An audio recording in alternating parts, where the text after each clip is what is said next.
Hello. अस्सलाम वालेकुम वरहमतुल्लाहि वबरकातुहू। अल्लाहुम्मा सल्लि अला रसूलिल्लाह और बिस्मिल्लाहिर्रहमानिर्रहीम। आइए एक मर्तबा इस प्रोग्राम का आगाज करते हैं पहले से दरूद पाक पढ़ के। पढ़िए सल्लल्लाहु अलैहि वसल्लम सल्लल्लाहु अलैहि वसल्लम। आज मैं इसराइल की कुछ ऐसी मालूमात जिससे आपको फ्यूचर में या अभी के वक्त या आपको ऐसा है कि शायद पता चले। तो जो अल्लाह मैं सोच रहे हैं कि मालूमात नहीं मेरा ऐसा हो गया है, अब मुझे इस चीज की जरूरत है, तो क्या करूँगा। हो सकता है यही मालूमात की बात को किसी और के पास फोन लगा मालूमात हासिल है। उससे बेहतर है कि जो मस्जिद की इंतजामिया ने इस प्रोग्राम का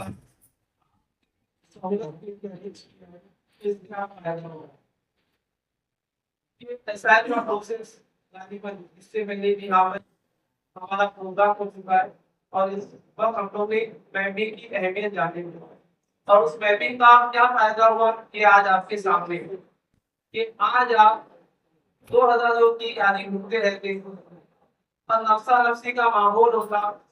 क्या ऐसा लगता है आपको इस टाइम पर वैसा कि फॉर्म आपने और आपको कोई तो आदत रोटी खाने को देगा। क्या आपके लिए कोई अपना हेल्थ टेस्ट लगाता?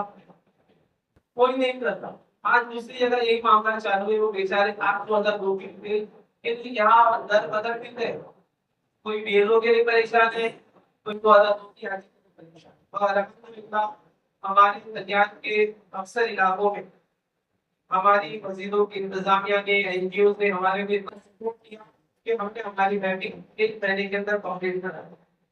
पर अभी का जो फेस है ऐसा है जो फॉर्म फिल करने का, इससे बहुत ज्यादा लापरवाही देखी जा रही है। कुछ लोग फॉर्म तो लेके जा रहे हैं, उसे फिल करना वो उसको ऐसा समझ रहे जैसे कोई बहुत बड़ा उसके बाद में पता होगी कि वो मैं चीज तो आपने मैपिंग कराई, आप मेरे बिल्कुल साथ में आपके कुछ फिंगर तो हमें घबराने की जरूरत नहीं। आपको अपनी मैपिंग चेक करना है, धीरे निकालना है घर में। अब दूसरी चीज कुछ लोग जो ये समझते हैं कि ऐसा नहीं होगा, हम तो ऐसा नहीं कराना है। तो पहले तो जो लोग हमारा खुद का फॉर्म देकर नहीं जा रहे तो वो ना पता है कि इसका मान ये भी जो उनके वोटर आईडी भरे हुए जब बेकार हो गए। क्या हो गए? बेकार। अभी तो आप ऑनलाइन ऐसा करा के अपना लिस्ट नाम पे दिखा रहे हो, मगर अगर आपने फॉर्म नहीं भरा आपका नाम ड्राफ्ट लिस्ट में कट। अब ड्राफ्ट लिस्ट में अगर आपका नाम कट होता है तो क्या होगा पता है? आपको सुनवाई का मौका भी नहीं है। क्या नहीं है? सुनवाई का मौका नहीं। अब दूसरी चीज अगर ऐसा किसी शख्स के साथ में हो गया तो क्या होगा ये भी सुन लीजिए और उसे क्या करना है ये सुन लीजिए। अगर ऐसा कोई कैंडिडेट है जिसने फॉर्म नहीं भरा और उसका नाम ड्राफ्ट लिस्ट में नहीं आया तो वो शख्स सबसे पहले जाएगा फॉर्म नंबर 6 गवर्नमेंट से, मगर उसके अंदर फिर से वही डिटेल पूछी जाएगी क्योंकि एग्जाम के दौरान पूछी जाएगी। मगर उस वक्त वो मामला आपके लिए ज्यादा मुश्किल होगा और अभी का जो मामला है आपके लिए आसान। क्यों? इसमें आपको कोई डॉक्यूमेंट शो करने नहीं पड़ेंगे, मगर उसमें आपको आपके वालिदैन की बर्थ सर्टिफिकेट ये वो सब लगानी पड़ेगी।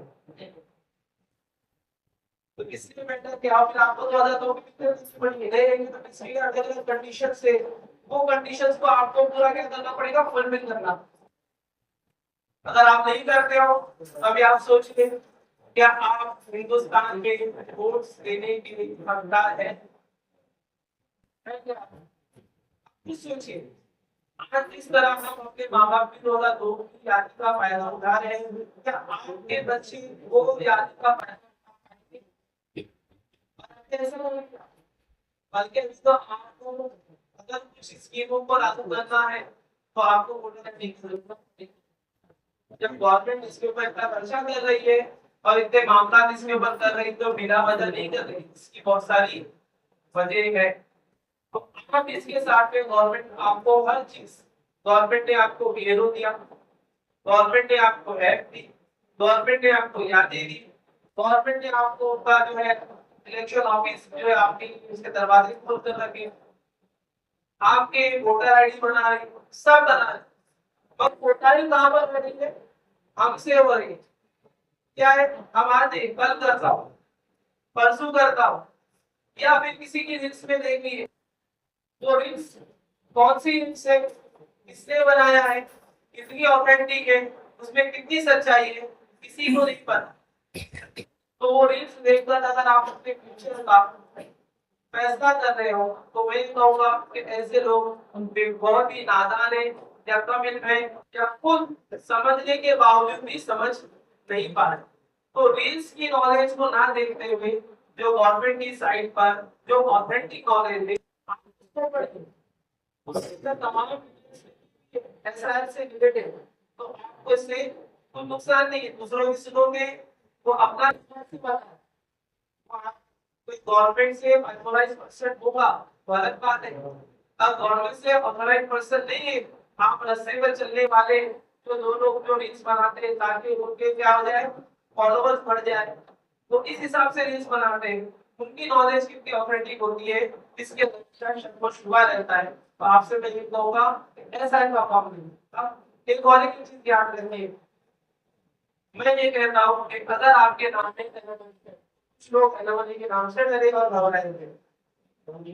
एनोमली क्या होता है? ये विश्व में जिसके नाम पे मिसमैच होता है, चाहे वो खुद से मैपिंग करता हो या बाप से मैपिंग करता हो या किसी लेडीज ने अपने माँ बाप से की है शादी के बाद या शादी से पहले, जो भी मिसमैच होते हैं नाम या एज गैप का डिफरेंस आता है, तमाम को वो लोग एनोमली में इस्तेमाल करते हैं। या एक बाप से 3 से ज्यादा मैपिंग की करवाई है तो वो शख्स भी एनोमली में आते हैं। तो उन्हें क्या करना है, अगर एक बाप के 6 बच्चे हैं तो 3 बच्चे माँ बाप के बच्चे सॉरी 3 बच्चे बाप के इसमें मैपिंग करें और 3 बच्चे माँ के इसमें मैपिंग करेंगे। अगर किसी के माँ बाप लिए तो अपने ग्रैंडफादर ग्रैंडमदर, इस तरह आपके अगर मैं एनोमली दूर हो सकती है। और अगर एनोमली के नाम रहा भी तो इसमें आपको कोई ज्यादा फिकर करने की जरूरत नहीं। आप ये एनोमली के अंदर भी क्या जरूरत देखिए, अगर आप 1987 से पहले के हैं तो आपको तो खाली एक ही सर्टिफिकेट दे देता है, स्कूल लिविंग सर्टिफिकेट, तो तकरीबन मैं कहता हूँ 99% लोगों के पास होता है। तो इसके बावजूद हम भी फिक्रमंद होते हैं और टेंशन लेते हैं। दूसरी चीज, अगर आपके घर के अंदर आपके बुजुर्ग लोग हैं तो उन्हें बताने की कोई जरूरत नहीं, हम अपना प्रोसेस बाहर से कर सकते हैं। तो ना पता है अगर वो ऐसे लिंक देखते हैं जिस में जाते हैं है ना, फिक्रमंद होते हैं, तो हम लोग के बाद क्या एहतियात रखेंगे कि हमारे घर में कोई बुजुर्ग शख्स है, मालूम है कि वो ज्यादा संजीदा है, इस बातों को ज्यादा इसमें लिखेगा, उसकी जो है ज़हनी तौर पर ज़हन उसका मुतासिर हो जाएगा। तो ऐसे लोगों को क्या करें आप, हरगिज़ ना करें। तुमको ना पता है आपको उनके रिलेटिव आंखों में आगे डॉक्यूमेंट से उनकी सुनवाई ना भी कैसे, सुनवाई करे तो क्या करना है आपको, किसी भी डॉक्यूमेंट से। अब वो भी क्या प्रोसीजर हो सकता है कि वो बीएलओ के हाथ में जाए या आपके पीआरओ के हाथ में जाए, वो बात की बात, वो पहली स्टेज आपको ये क्लियर करना है।